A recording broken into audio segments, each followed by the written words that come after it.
The Boy Who Forgave is showing. This is the story of a young orphan boy named Brian, a boy who lost his parents far too soon and was left with only memories and a little hope.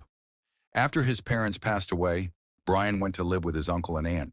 He thought he'd finally found a new home, a new family, but instead he found pain.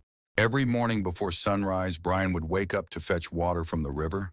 He'd sweep the compound, wash dishes, and clean the house before other children had even opened their eyes. But his aunt was never satisfied. Brian, you lazy boy, you call that clean? Do it again. And his uncle would shout from the corner, "If it wasn't for me, you'd be on the streets. Stop complaining and work harder."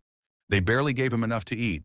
Sometimes he'd go to bed hungry, his stomach empty, but his heart full of quiet prayers. And yet, even in all that pain, Brian still found ways to be kind.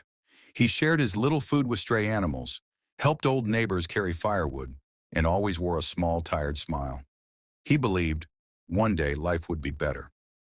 One day, as Brian sat outside crying, an old woman from the village stopped by.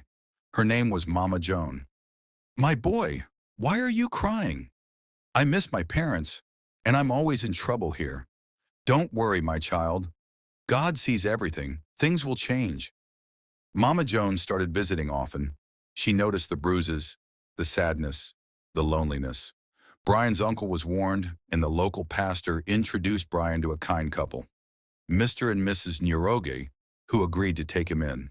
"Welcome home, Brian. You're safe now."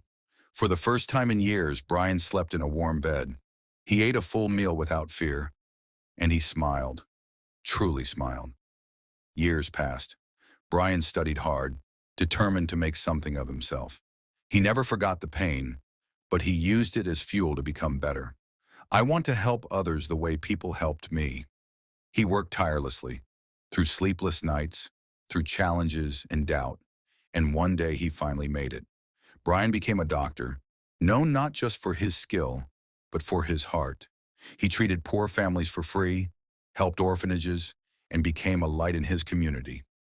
Years later, Brian's uncle, the same man who mistreated him, fell seriously ill. He was poor, weak, and could not afford treatment. The aunt cried as they reached the hospital. "Please, nurse, help my husband. We have no money." "There's only one specialist who can handle this case today, Dr. Brian Nyiroge." The uncle froze. His hands trembled. Tears filled his eyes. Uncle talked to him in a faint voice. "Brian? My nephew, after everything I did to him." Moments later, Brian walked in, calm, gentle, professional. "Uncle, let's get you treated." The uncle answered, saying to him, You should hate me, but you're helping me?" Brian answered him, "You taught me what not to become. Forgiveness set me free." In that moment, the uncle realized what true strength looked like, not revenge, but in forgiveness. Brian returned to his parents' grave and placed a flower down gently and said softly, "Mom, Dad, I did it. I forgave." Brian's story reminds us that pain doesn't have to make you bitter. It can make you better. Forgiveness doesn't mean forgetting.